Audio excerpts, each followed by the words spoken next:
Hello, everybody, and welcome to the first episode of our One Piece live-action discussion. Before we get started, there's just a quick PSA from me. If you're here because of the One Piece live-action show and you've never seen our podcast before, welcome. We typically review the One Piece manga and some of the animated movie specials, but this special series is just for the live-action discussion. Now, before we get started, just a quick PSA. My girlfriend, who is also in attendance in this discussion, her microphone dropped the recording halfway through, but luckily I was able to save most of it. So with a little bit of editing tinkering, I was able to save almost all of the entire discussion, and I made it sound natural without it sounding a little awkward. So just keep that in mind. I did the best I could with everyone's busy schedules and with the circumstances at hand. That being said, enjoy today's episode.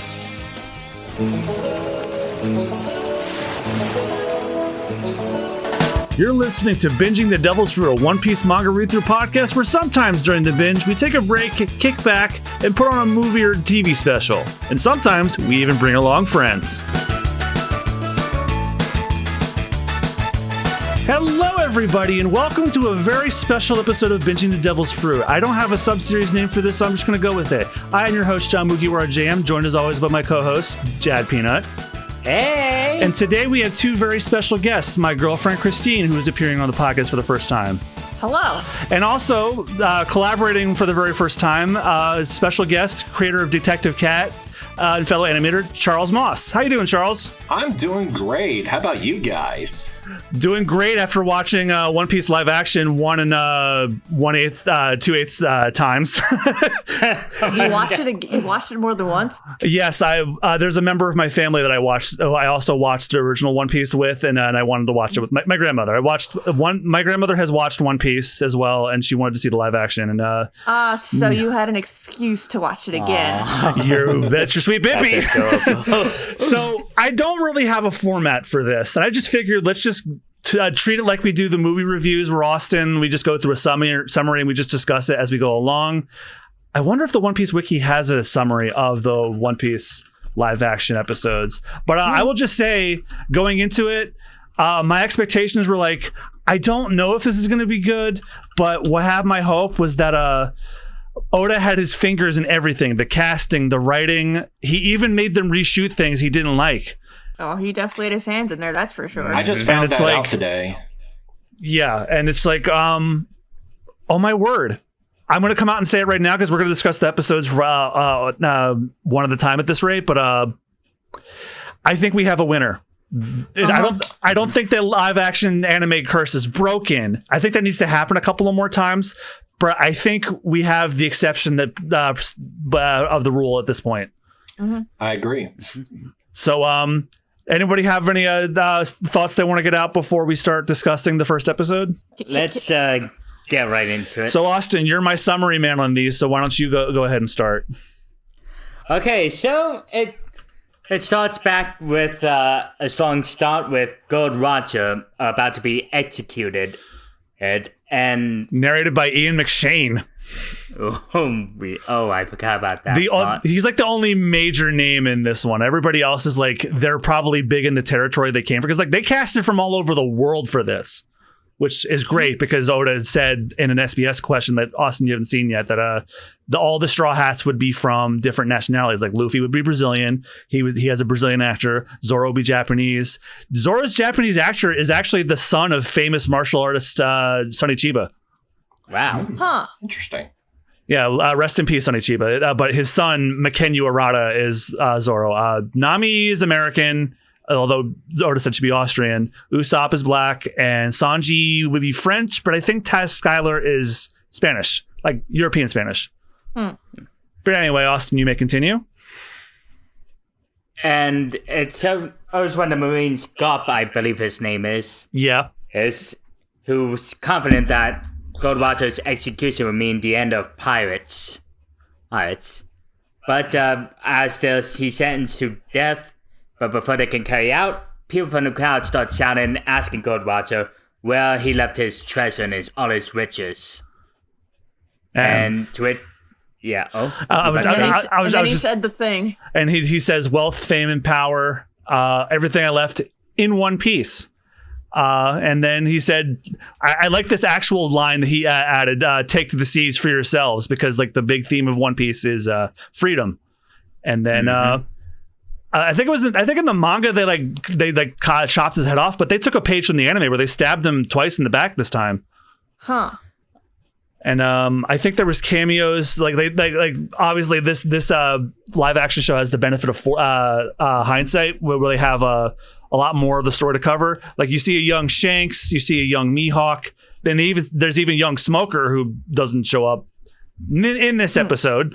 And one mysterious woman who a lot of people were theorizing as another character, but I won't get into that in light of not spoiling things for people. Does anyone else want to continue the summary from here, or does one Austin to keep going? I was going to make a comment about the mysterious woman, but then you know. Yeah, I think so. Right. So going forward, I don't want to. My only rule for this series, what we're going to do is, I don't want to spoil anything past what the show contains. There is one thing that Austen has not seen in the manga yet that this show brings in early. We'll address that when we get there, but beyond that, anything goes. Okay. Unless you have anything else you want to add, do you? No. All right, Austin, you may continue. Yeah, so a lot of people start fleeing, searching for One Piece, and it leads to a new age in piracy. Mm-hmm. And Garp's like, well, that didn't go the way I thought. Nope. And I'm trying to remember. Oh, yeah. Then we meet Luffy, I believe. Played by Inaki Godoy. Precious Babu Luffy. And he's talking about his dream and how he's finding a crew, and asked someone off screen if he'd be interested. And it turns out to be a seagull. It's on this little dinghy ship. Yeah, it's a news coup. Steven Seagal. Yeah. Yeah, Steven Seagal, the news coup. and then the seagull goes to him. It's like, sir, this is the post office, and then takes off. We serve food here, sir. Yeah, and of course the seagull wasn't interested because it's a little sinking ship, and it's not sinking so much that Luffy just hides into a barrel.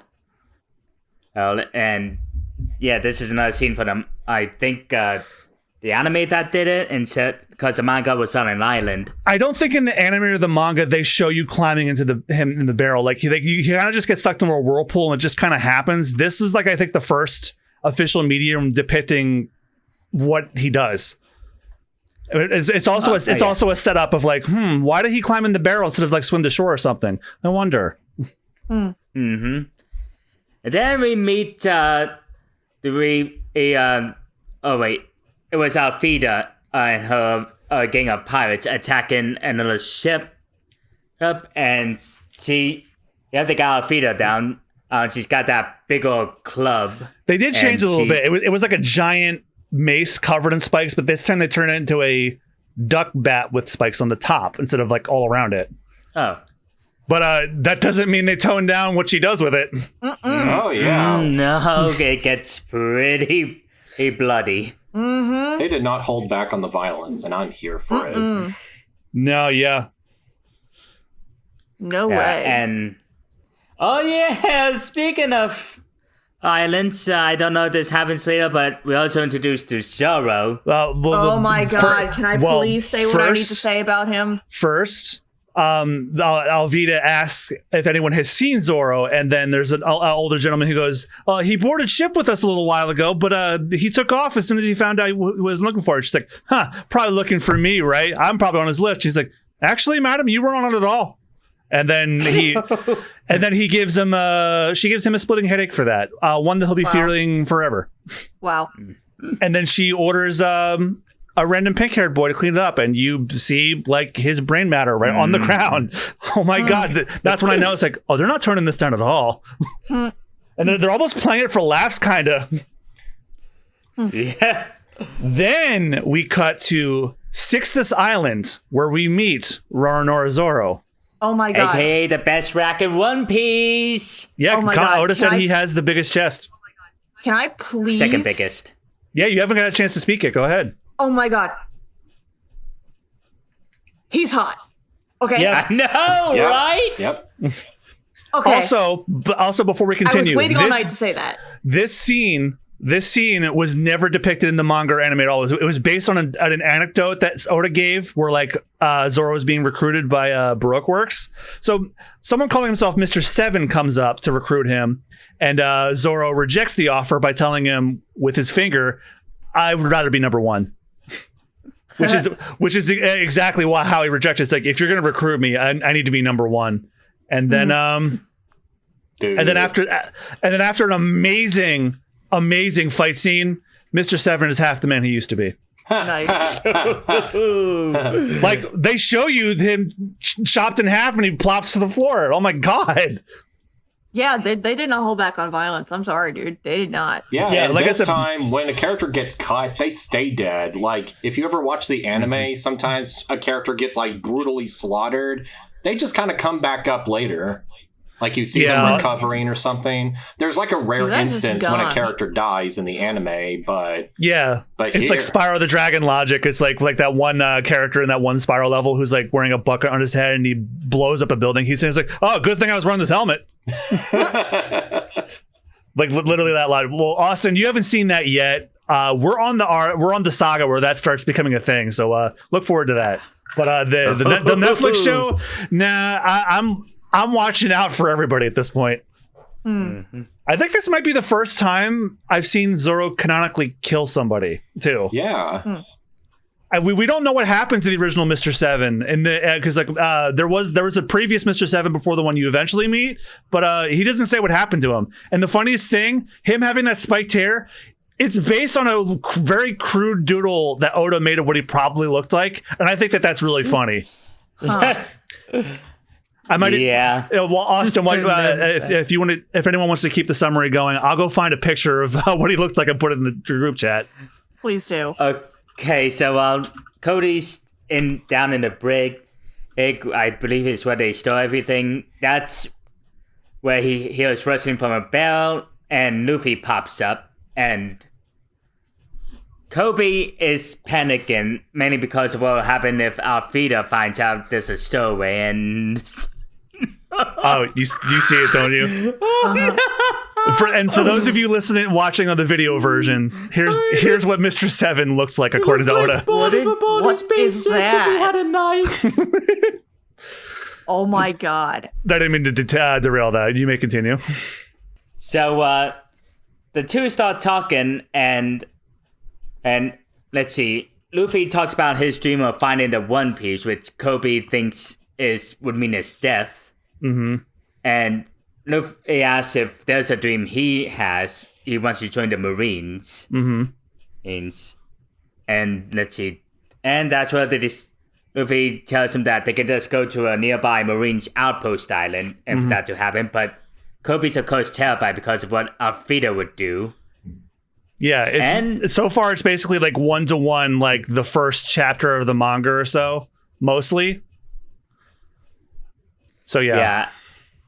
And when Alfida catches him, she threatens and death, but Luffy starts telling her everything Obi told him about Alfida, which I think I'm trying to remember if that was from the manga or not. Oh well, in the manga and the anime, he goes like, "Hey, who's the fat lady?" Oh yeah. So it's a little it's fat phobic looking back. So I'm glad that they changed that a little bit. Yeah. They changed it to "You're as dumb as a sea cow" instead of like looking like one. Yeah. And during the fight, it's where Luffy reveals he has the power to Devil Fruit, the Gum specifically. Mm-hmm. And he just stretches his arm back and just sends Alfida flying. Well, I love that so much. Yeah, first he deflects a bullet and takes a blunt instrument to the head, the club specifically. Oh yeah, I forgot about that part. Yeah, I'm full disclosure now. I have like the episode playing without the sound on in case we forget anything while we're talking. Yeah. And isn't it after that we get the flashback? Actually, the Zoro scene was like right after Luffy confronted Alvida, but we get the flashback next. Oh yeah, and it cuts back to Luffy's childhood, and particularly his hero Shanks Hanks and his crew. And for Pete, a lot of them, I can already tell who was who just by their appearances. Yeah, Lucky Roo was there. Yasop is there. Lime Juice is there. And Luffy insists he wants to join the crew one day, and Shanks says no because he's just a kid and the sea's a treacherous place where he can easily get hurt or worse. And directly from the series itself, Luffy wants to prove he's not afraid of getting hurt by stabbing himself in the cheek. Which also the anime never depicted ever. So the live action show did what the anime was afraid to do. That's becoming a theme I'm noticing. Like they're trying to adapt the manga and the anime in different ways at this point.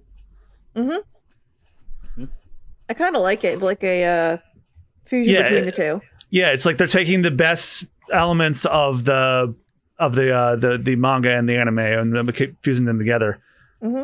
Yeah, and it shows that, they're, fans of the original source material, but they're not just throwing in these scenes and references just as superficial, footnotes for the fans to go, hey, I remember that. Yeah. Remember when Captain Morgan? I remember.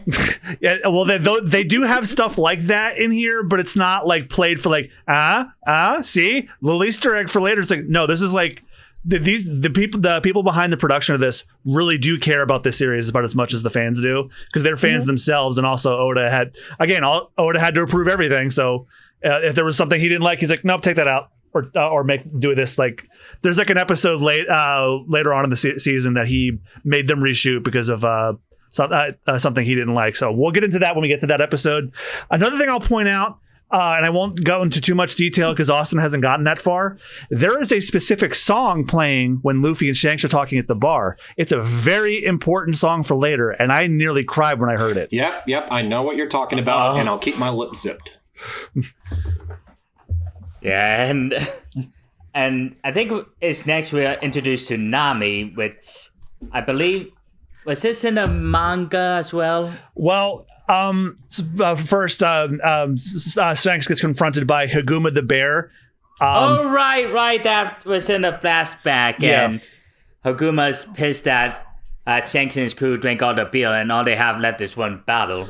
Yes. So it's he pours the bottle on the ground, and Shanks, being a gentleman, decides to clean it up. And to add further injury, he just starts sweeping up all the other stuff onto the pile. Giving Shanks more stuff to mop up. Yeah, and in the anime and the manga, he cracks the bottle over his head. But I guess like they changed that a little bit to just get into Shanks' further point. It's like not everything can be solved with violence. Sometimes it's just better to take it on the cheek and then just walk away. Yeah, but Luffy is pissed that Shanks didn't stand up for himself. And as he walks away, Shanks grabs his wrist and his arm starts stretching out. Yeah, because earlier, after he got cleaned up from the stab wound, he went into his treasure and ate a devil fruit. Which I'm sure looks crazy, by the way. Yeah, but I'm sure like it's canonical that the first bite of a devil fruit is okay, but then as you keep eating it, it gets more and more disgusting as you keep going. But Luffy being Luffy, he'll eat anything. So if he did think it was disgusting, he just kept going. Yeah. That thing looked really cool, by the way. Oh yeah, it had a neat design. Yeah, and considering things I won't get into, I did notice how it looked, and I'm like, yeah, that it's signs that they're paying attention. I'll just leave it at that. So let's see, and then I believe that's when we get introduced to Nami afterwards. So no, Luffy and Kobe are talking after they flee out Alvida's ship. And that's where they agreed to go to Shell's town. Yeah, and that was actually where Luffy got heard from Kobe that he wanted to hear his dream, but Kobe doesn't want to. He's like, oh, you don't want to hear it, it's stupid. But Luffy smacks him across the face and said, "If it's your dream, spit it out. I want to hear it." Yeah, that is something he would do. I remember because he does something similar in both the manga and anime where he just beats him in the head. He's like, "Why did you beat me?" And he's like, "Because I felt like it." Yeah, in the anime it was in the manga it was because he was constantly dead. He's like, no, it's impossible. He just did that to shut him up. This time it's like he hate him because it's like, no, it's not stupid. Tell me what it is. Oh, okay. Yeah. Benefit of reading the manga recently, so I remember most of this stuff. But yeah, it is good to compare and contrast. That's why I'm happy that I have that knowledge still. Yeah, It's been a huge minute since I've seen the earlier anime. Like, I know the main gist of the story. I just, I think I forgot most of the innocuous details. Yeah, don't worry. That's what me and Austen are here for, because we just finished the East Blue saga a little while ago, so this is still fresh in my mind. So I'll fill in for that. But anyway, Austen, you may continue. Okay, and now do we get introduced to Nami, or is that still later? Nami is right after Luffy goes to sleep and says, yeah, we're gonna go take you to a marine base and get a map. He's like, how are you gonna do that? It's like, oh, trust me, I'm stealthy. While the ship that they just blew up blows up again behind them. Yeah, oh, yeah. That's funny. Yeah, and Nami seems he's pretending to be a survivor on a shipwreck, and these two pirates in a smaller ship pull up, and it looks like she's gotten a safe filled with a treasure chest, and the pirates insist to take it from her as payment if she wants them to rescue her. Mm-hmm. And as they open up the chest, they find it's empty, I believe. Yep. And Nami, it just starts sailing away in their ship, which...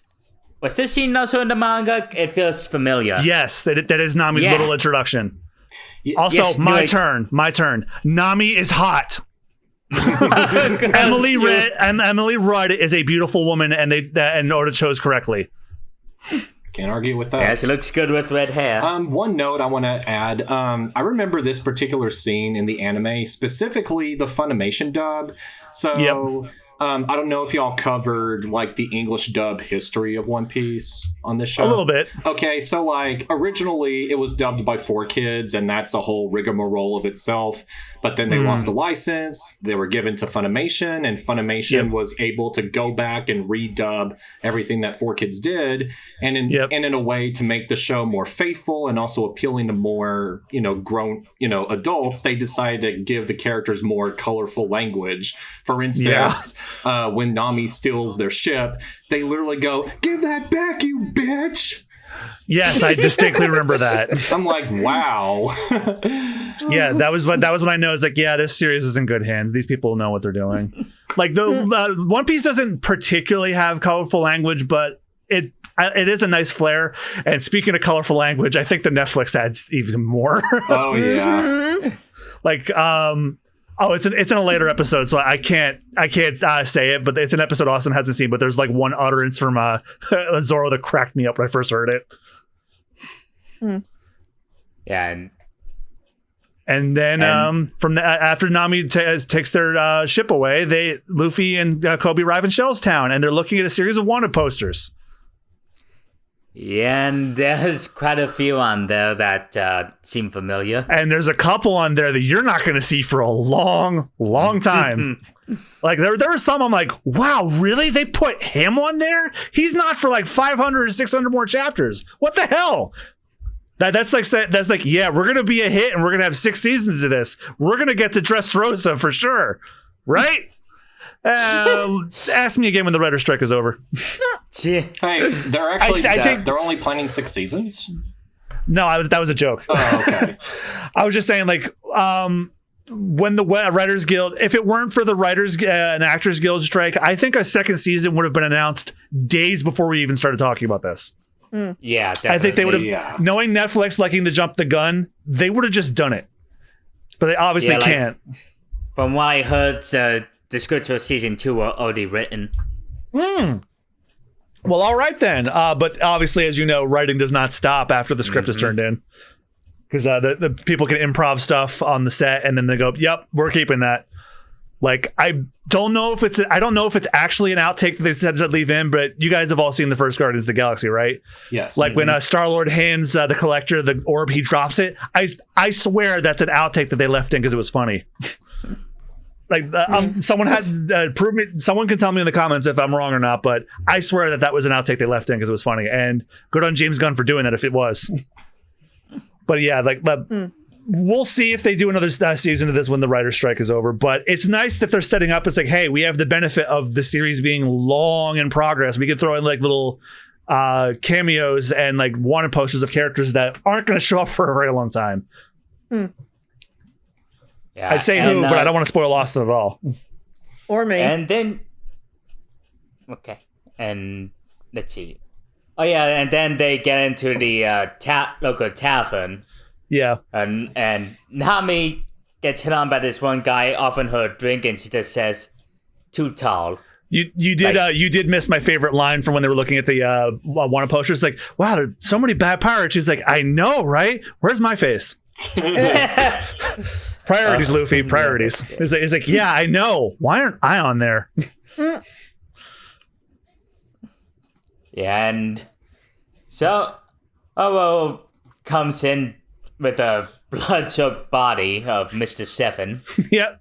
And he orders a drink, and the bartender's wife offers him some rice balls, like in a manga. Only difference is, instead of a lot of sugar, it's covered in chocolate. Yeah, I figured that would be easier for Western audiences to understand. Sorry, Yep. I had to throw one out. No, it's fine. You're valid on that one. But yeah, that is a very interesting change because Zoro gets the rice balls when he's well. Okay, I'm getting a little ahead, but Yeah, when he's because that's the big change. Zoro is not on the cross by Morgan just yet. Like in the anime and the manga, he's already strung up, but he's not yet in the Netflix series. Like he starts his fight. You see him start his fight with Helmeppo first, instead of in a flashback. and no wolf. Oh yeah, I forgot Helmeppo had a dog. Well, I guess no one wanted to have a scene of like someone kicking a dog or something like that. yeah, who wants to see that? No, I wouldn't. Even if it was his evil wolf.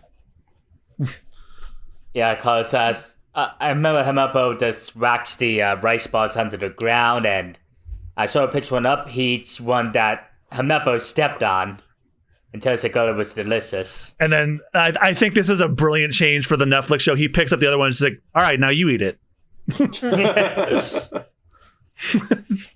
Like they didn't need to have that in there, but I thought that was funny. It's like, yeah. And sorry, buddy boy. Sorry you can't be on camera at the moment. And anyway, I think a fight breaks out, and Nami, because Helmeppo threatens him. It's like, oh, you want a piece of me? One sword? It's like, all right, but I'm not going to use any of them. I think. I was like, no. He says, all right, but it's going to hurt. Yeah, and Nami also I think knocks out one of the Marines and steals his outfit. Yeah, that's why she said too tall. She was trying to find an outfit to steal that fits her. Yeah, and when So is captured, the captain of the Shellstown base, Axe-Hand Morgan, offers him a deal. And that's when I knew that we were in good hands with this series. It's like, okay, we're keeping the ridiculous designs of the villains. He has his stupid jaw thing. He has his literal axe hand. We're in good hands, or hand in this case. Yeah. So Morgan makes So a deal. If he can be survive strung out in the sun with no food or water for 7 days, he'll be free. And he'll take his bounty because he said, if you leave, I'll call up every Marine base and say, no, don't take anything from this guy. Like it's like you're free to be pardoned for that fight you started at my bar. Yeah, and during which Helmeppo still mocks Zoro, saying, "Oh, it's so adorable. You think my dad will let you go?" Yep. Just like in the OG. Also, before we get too far off, can I just say the fight choreography in this episode, specifically also the series, incredible. Yeah. Oh, definitely. Totally. A good sign of good fight choreography in a live action show. If you don't have more cuts than you do punches, you're doing something right. That's like my big pet peeve in like action movies when there's cuts for every single solitary punch or move or whatever. It's You get literal whiplash, or at least I do. I don't know about the rest of you. Like I can't, like that's why I was happy like when the Marvel Netflix shows were starting up, like the Daredevil show has like a continuous scene where it's just one fight and one continuous take. So I think the mindset in Hollywood is changing. It's like, yeah, people don't want cuts for every punch or whatever because it looks stupid and it looks lazy. Yeah. Honestly, the whole vibe of this so far reminds me a lot of two things. One, the Indian film RRR and Stephen Chow movies like Kung Fu Hustle and Shaolin Soccer. Mm-hmm. Not Kung Fu Panda. Kung Fu Hustle in particular, it really feels like a live action cartoon, but it still feels grounded enough to where you buy all these exaggerated stunts and fight scenes and just the overall air of we're not taking ourselves seriously, we're just going to go with it, and you should too. And RRR, I don't know if y'all have seen that film RRR. No, it's on my list though. Yes. I heard great things. That movie is incredible. It's easily one of my favorite films of all time. But anyway, what's great about that movie, much like the Stephen Chow films, it doesn't take itself too seriously, but there is a good balance of pathos and humor and really well choreographed action. The stuff that would put the MCU to shame. Because even though the action in the MCU films can be good, sometimes they just kind of play it too safe. Like sometimes it has that, been there, done that sort of feel. But RRR, feels like it's having fun with itself. And you know what else this show has that Marvel, the MCU doesn't have? Actual fucking sets. Yes. Yeah, this is said to be one of the most expensive shows for Netflix, and it really shows. Like, they built all these sets and buildings, the production design, everything. There's a lot of little details in there that they've, made manually, and it also almost matches what was seen in both the manga and the anime. Meanwhile, the MCU apparently now is sunk so low they can't even be bothered to have a set for a fucking apartment building. Oh yeah, there's an episode of Secret Invasion where Samuel L. Jackson is on a green screen for an apartment building. Apparently, that was supposed to be a reshoot. To be fair. But still, it doesn't give me much faith for the rest of it, though. But meanwhile, this is actual sets. I can't even pick what might be CG or not, if at all. Yeah, apparently the base was a real set, while the background out in the sun and the sky was CG. Yeah, that stuff's fine because you can play around with that. But I think Shell's Town was a real place and cool. Oh yeah, so then we were on Zorro tied up on the cross, and Luffy. Sorry. Yeah, Luffy pops in through the grate. It's like, hey, what are you doing up here? And Nami, this guy's a Marine, tries searching for the map to One Piece. You did. I was gonna expound on the scene with Luffy and Zoro. So it's shit. It's like, hey, you're a great fighter. It's like, you should join my crew. It's like, I'm not joining your crew. I got my own thing going on. It's like, well. It's like, well, is your thing going on right now? You being strapped to a cross? It's like, no, but leave me alone. It's like, no, really? What is it that you want to do with your life? And he's like, I want to be the world's greatest swordsman. And it's like, well, all right then. He's like, he ties him down, and it's like, I'm not joining your crew. He's like, no, but I also don't want you to be tied up here, period. By the way, can you close this gate behind me while I escape? Yeah, because Inaki Godoy has captured Luffy's personality while also making it his own thing so beautifully. I know. He's captured his naivete, but also his starry-eyed dreamer bit, and also his unwillingness to let his friends be threatened in front of him. All of the qualities that make Luffy, Inaki has. And Oda even said in the interview they had, where he had an interview at his house, he said, I can't imagine anybody else being Luffy. When I saw your tape, I nearly cried. Yeah, the whole time I was watching this, every time Inaki was playing Luffy, I'm just looking at a real version of the character. It's like He just leapt from the pages and the drawings to the screen. And honestly, this is the kind of quality that one should expect from an anime adaptation.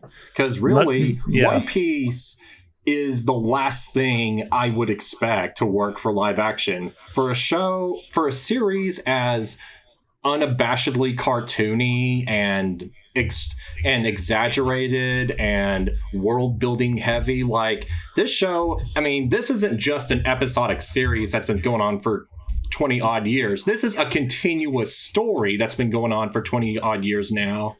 And it's like, how the hell do you adapt that into the real world? There's no way you can buy it. It would be like, you know, how they did with the How the Grinch Stole Christmas movie or the Flintstones movies, where they try to take something inherently cartoony and make it live action, but it ended up looking kind of awkward and weird. But really, watching this, they managed to capture, you know, the colorful nature of the characters, but they still directed them in a way that made it feel believable. Yep.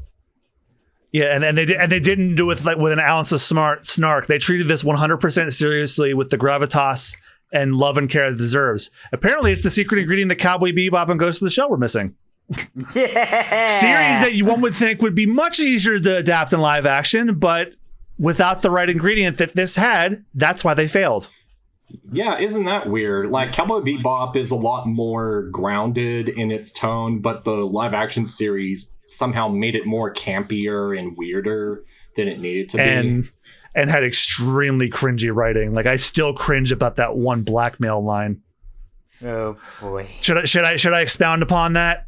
You might as well, since I'm never gonna watch it. Yeah, go ahead. So Jet Black was talking to this one female villain, and then he goes like, are you blackmailing me? And she's like, well, you are male and you are black. Oh no! I wish I was making this up. I wish. Ouch. Oh, I saw it myself. God. I'm like, ugh. Oh, that sounds like it sounds like a gross fetishist pickup line a white woman would tell him. It's like oh my God. It's like Velma writing. What's the difference? Anyway, yes, Austen. So Nami is pilfering around in the map room of Morgan's base. Yeah, and that's, I believe, was she meets Luffy. Yeah, and their first interaction is great. It says after she gets found out by this guy she robbed. Oh yeah, the guy she robbed. She was trying to blend in, but the guy she robbed identified her. And let's see. It's like, hey, you're the guy who beat me up and stole my uniform. I'm like, you had, and you had a spare. So what's the issue? And I'm trying to remember. I think Luffy comes in and fights them, or he falls through the tunnel he was climbing, and he breaks a table. And like, and I couldn't have thought of a better interaction for Luffy and Nami to meet. They're like poking their heads out at each other in the map holes. It's like, what? Like what? I thought that was a brilliant interaction for these two. Oh yeah, and it was great. And I'm trying to. Sorry, it's been a while since I last saw this episode. Don't worry, I have the episode on pause without the sound. So after they meet up, they start walking in the hallway of the Shellstown base. Yeah, and they're talking about the map to One Piece and the Grand Line specifically, actually. The Grand Line, and while Luffy asks her to join his crew, she immediately says no because she would never work with pirates. Yeah, and she hates them. Yeah, and then they get stopped by Axe Hand Morgan on the way. And then she's like, I'm arresting him. He caused a ruckus in the square. Yeah. And Luffy, being a bad doctor, says, oh yeah, she's arresting me. She's really great at arresting. She's the best at being the worst. And then we get probably the funniest scene in the entire episode. Oh? Helmeppo in front of his mirror. Oh my God, did I forget about this? Helmeppo starts playing with Zoro's sword while he's in the raw. Yep, and you see Helmeppo's ass. Of all characters I was expecting to see naked at one point in the One Piece live action, Helmeppo was not anywhere on the list at all. Like, I know, well, okay, that breaking my own rule, that there are scenes where characters bear it all. I won't say which ones. Helmeppo was never on the list because that never happens. And then that's how Zoro discovers not only does he have his swords, he's in the nude, and he has a teddy bear of himself that he covers his Helmeppo with. Oh, this is good. And then it's wrapped up in a bow with the funniest line. It's like, "Are you going to kill me?" He's like, "No, I'm going to do something worse." And then he gives him his haircut from the anime. Yeah. But you don't see that till later. I cannot even believe that the funniest scene in the first episode of live action One Piece is a nude scene. Like, I don't even believe that those words are coming out of my mouth. I'm looking at the footage while we're talking. I still don't believe it. And I believe, let's see, is this when? Oh yeah, and they sneak into Morgan's office where they find this safe, and Nami is trying to figure out the combination, but Luffy insists they take it with him. We did miss when Morgan confronted Nami and Luffy while he was threatening her with the axe to her neck. She pickpocketed his keys. Oh right. Yeah, that's how they get into the office. Yeah, demonstrating how insanely good of a thief Nami is. Like, like when you think you've bested her, she proves you wrong. Like when it's too late. Yeah, and Luffy just pulls us a safe out. It was hidden in a secret compartment under Morgan's desk, and he just starts dragging it. Or rather, he tries to pull it out, but his arms stretch. Yeah, he literally pulled. And he also found the safe by like just playing around with like extra axe hands he has on the wall. I also like the touch that of like, even though he doesn't have the giant statue that they erected in the anime that Luffy breaks, I do like that he still had it in his office. and he's like holding a random baby or something, unless that's Helmeppo, because oh my god, if that's Helmeppo, I'm gonna lose it. Oh my god, that's giving me Claudia with a Chance of Meatballs vibes, because remember the mayor's son, and he used to pose for the sunscreen, and he's like, oh, remember? I haven't seen that movie in a very long time, but I feel like I remember that. It's very funny, but yeah, I remember that movie being really funny. It's just been so long. And then Luffy's pulling on it as Axehand Morgan. He finally finds out that that his keys were robbed, but he sees all the people beaten up in the bottom of the base.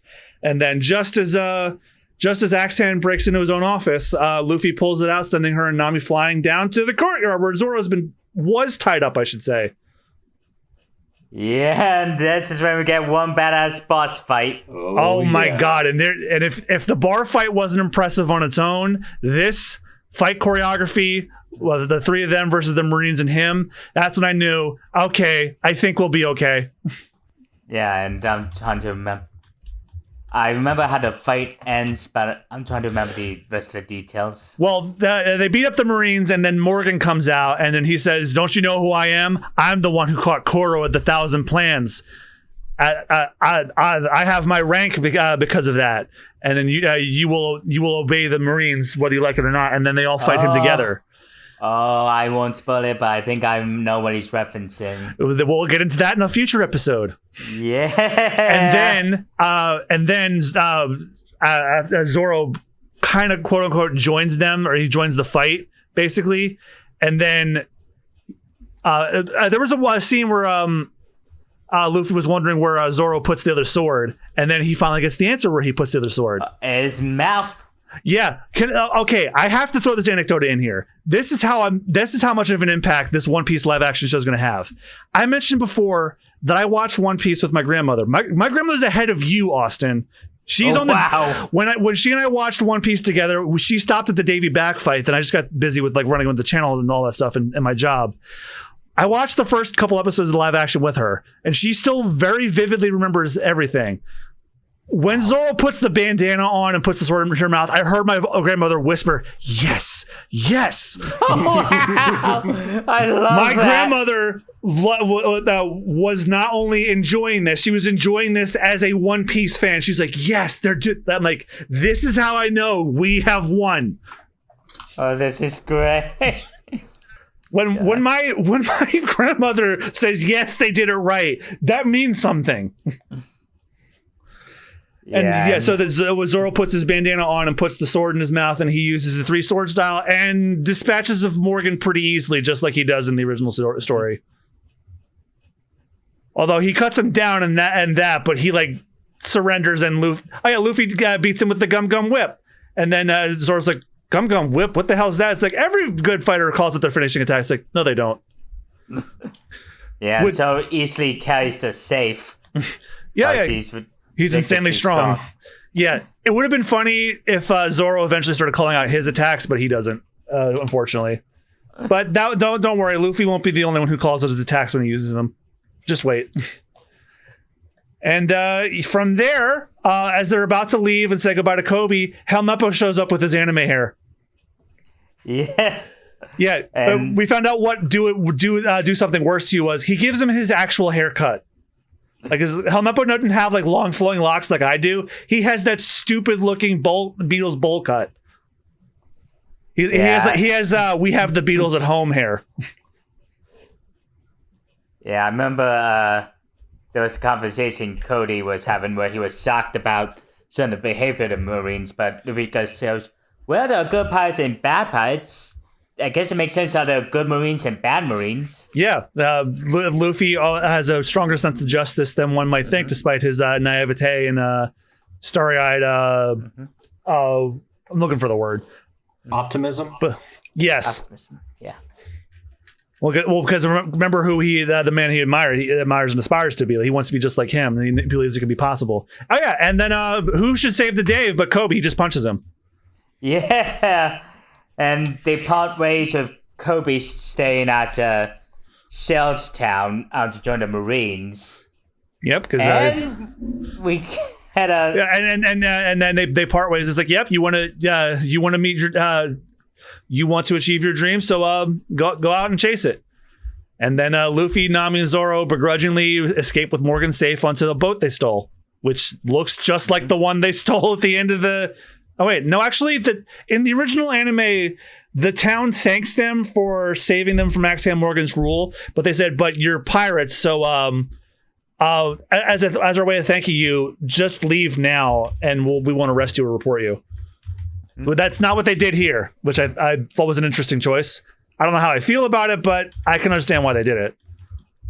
And then we get a teaser where a pirate is informed his captain that the map to the Grand Line was stolen. No, first we get Garp returns, much older, and he answers a phone call. And guess what he answers the phone call on? The snail. Yeah, I love that those are practical effects. Oh, it's a practical effect? Yes, the Den Mushis are real. Whoa. They're animatronics. Sweet. Hell, on Netflix's merchandise store, you can buy a coin bank of them. Yeah, you could buy Garp's transponder snail as a piggy bank. I love it. And yeah, and so Garp gets the notice that Luffy attacked Shellstown and took the map, and then he doesn't exactly hear. We don't hear what he's been told, but he reacts a certain way when he hears the details about it, and then he hangs up. Then, Austen, we get a tease. Oh, so a pilot sent his captain how the map to One Piece was stolen from the Marine base in Shellstown. And that pirate captain happens to be my personal favorite villain in One Piece, Buggy the Clown. Also known as 2023's Tumblr Sexy Man. Oh, no. It's already started. People have the hots for Buggy, and I don't blame them. Oh god! How bad? And that is episode 1. So, what did everybody think in general? Why don't we let Charles, our guest, go first on what his thoughts of the first episode overall? Well, this definitely made an impression on me for the better. Like I've mentioned before, I really love how the tone is set for the rest of the show. It had that Stephen Chow / RRR vibe that I really like, and I think is very fitting for a series like One Piece. It even has a little bit of a Terry Gilliam vibe, which Terry Gilliam's films like Time Bandit and Baron Munchausen, they definitely had an influence on One Piece. I think there was a character that was modeled after another character in his movies. But anyway, I'm really sold on the actor for Luffy, and the rest of the cast is very solid. The fight choreography is amazing. The sets, and the way they streamline the first couple of chapters of the East Blue Saga is very clever. I don't really have too many complaints. Like, I feel like the changes they made sense to tell the story while also setting up for the rest of the series, particularly this version. So this was a very solid start. Yeah, any complaints I have about the live action series are not in this episode. Like, I think this was a solid way to adapt the first 5 or 6 chapters, I believe. Well, most of the first 5 or 6 chapters, because like we got a little bit of the flashback with Luffy and Shanks. The first chapter is literally that, and then they sprinkle that out through the rest of the series. So we'll get that as it goes along. But so Austen, your turn. Yeah, so it's off to a strong start so far. You can tell the fans because they embrace how real the world of One Piece is, but they don't mock it. They still keep some hard-hidden scenes from the manga and the series. And sometimes harder. Sometimes they made them harder. Yeah. And I absolutely love the cast. Like, I can see these people being the live-action Straw Hats easily. Yeah, and I was able to tell from a lot of promotion material how passionate the actor for Luffy is about his role and how he perfectly understands the character. Yep, and as I said earlier, there's a behind the scenes where he goes to Oda's house and Oda says to his face, he's like, I can't imagine it being anybody else. When I saw your tape, I was in tears, and I said, I found Luffy. I said basically all I wanted to say. I think this was a very strong start. Like, there were several points where I thought, I don't know, maybe, but then as I kept going, I'm like, no, this is an earnest adaptation that's being approached with a lot of love and care, no snarky, winking sense of irony like the MCU or other even worse projects might have. This is being treated with the amount of love and gravitas that the best-selling manga series in the world richly deserves, especially after having such a very poor introduction to Western audiences back in 2004. And I think this may be the new renaissance for the One Piece as popularity in the West, which Oda even said that was why he agreed to in the first place. He said, given my expected lifespan, this could be my last chance to make One Piece a smash hit across the world. And honestly, given its track record, given its retention rate, it's still the #1 show on their trending list, and it's got a high score on Rotten. Like, if it weren't for the writer's strike and actor strike, it would have been greenlit for 6 more seasons 10 minutes ago. Oh, hell yeah. 10 minutes ago. I think once Stranger Things is wrapped, Netflix has their next golden goose right here. And they better not do it dirty like they did my Inside Job. I'm still mad at that, by the way, Netflix. I'm still mad about that, but I will mostly forgive you for this. I think this was a strong start, and that's about all I can really say. Everyone else eloquently put basically what I feel, but Inaki Godoy is wonderful as Luffy. Makenyu as Zoro, he's a bit too serious. He could be a bit more jokey, because I've seen him in behind the scenes. I'm like, dude, do more of this as Zoro. Zoro is not always a stick in the mud stoic. He can be goofy too, but I guess when other characters get introduced, we'll see more of that, because he shows his sillier side, his less serious side when he gets to interact with more of the cast. And Nami, also good as Emily Rhoda's Nami is also very good. Her stronger scenes come much later, but I think it's a good introduction to her as well. Helmeppo is the right amount of cunty. I needed to hate him within like three words of him, and I did. Morgan, I didn't need to hate because he is a bastard, but I needed to like kind of understand how he was able to take over a town, and instead of with an iron fist, apparently he did it with charisma, and that works. Also, a standout, Garp. He is not all that much like his manga anime counterpart, but I think this is very, very strong. And the actor they chose for him is phenomenal. I could listen to him read the fucking phone book. He's got such a nice Scottish brogue. Mm-hmm. And Kobe's actor was also really good too. He played a cowardly wimp that eventually stands up for himself, but it didn't get annoying like the anime and manga can kind of. Like he grows into his own at the right pace, I think. Yeah. Like so far going into this series, my opinion is basically this: there are changes that I kind of have mixed feelings about, but not to the point where I will take points off of the show. And so far for the first episode, no notes. I think this was probably the best you could have done for this for the very beginning of the series. Indeed. Yeah. All right. So does anybody have anything else to add before we round the episode off? Not that I can think of. Nope. All right. Well, that's going to do it for our review of episode 1, Romance Dawn of the One Piece Netflix series. Thank you guys so much for listening.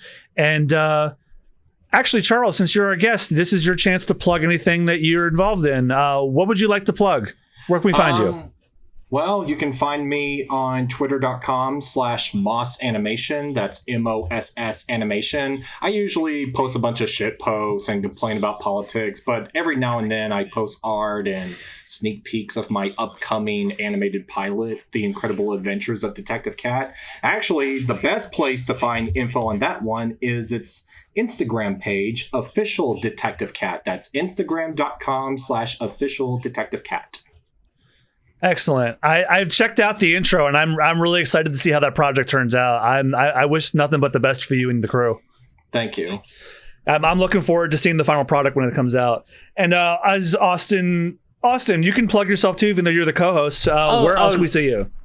Right. So I am a co-host on a podcast by my friend Rudy Bo Booty. The fuck was that, or the F was that? It's where we review weird and obscure media.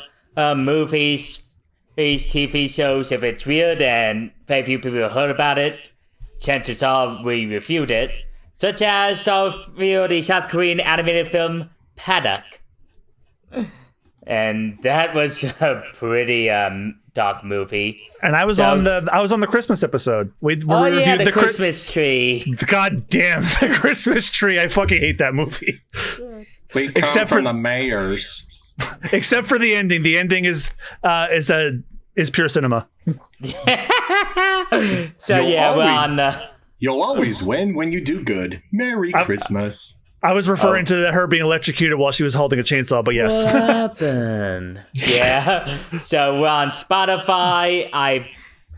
So far I believe we might be on Google Podcasts. So definitely check us out. And you're also on Super Bonus Round, which you're probably listening to this on. Mm-hmm. The Let's Play channel that I do with my friends, where I think we're putting this like shortly after we're recording it. So it's Like a Dragon Ishin's wrapping up. We're also doing Phoenix Wright Ace Attorney. And also, my girlfriend and I have also finished our playthrough of AI The Somnium Files. Yay. And also, I stream on Twitch. Twitch.tv/MugiwaraJam. You can pretty much find me anywhere that has MugiwaraJam or Mugiwara_JM. And it should surprise you in no way that I'm a One Piece fan. But based on this podcast, of course, my username. On Twitch, I'm currently going through a Final Fantasy marathon. I'm about to finish Final Fantasy VI before the Pokemon DLC comes out. And then I'll be juggling Final Fantasy VII and Pokemon The Teal's Mask. So give me a follow here pretty much anywhere you find me. And we'll see you guys next time for episode 2. What was episode 2 called? The Man in the Straw Hat. I don't know if we'll have the entire crew here, so I'll just say thank you again, Charles, for coming out to our first episode. It was a pleasure to have you, and you are more than welcome to come back at any point on any episode of the podcast, whether we do the manga, more of the live action, or even the movie or special reviews. You're more than welcome to come back. Sure. And Christine, of course, same to you. Even though I have a heavy bias. All right. So thank you guys again so much for listening. And we'll see you guys next time for the episode 2, The Man in the Straw Hat review. Until then, I've been Mugiwara Jam. I'm Chad Peanut. I'm Charles Moss. And I'm Katrina Leoka 55. And we'll see you guys next time. And remember, when binging the devil's fruit, it's better to take your time consuming it. And because otherwise you won't enjoy it, and you might end up naked with a doll of yourself playing in the mirror. Have a good one, y'all. Bye-bye. Bye.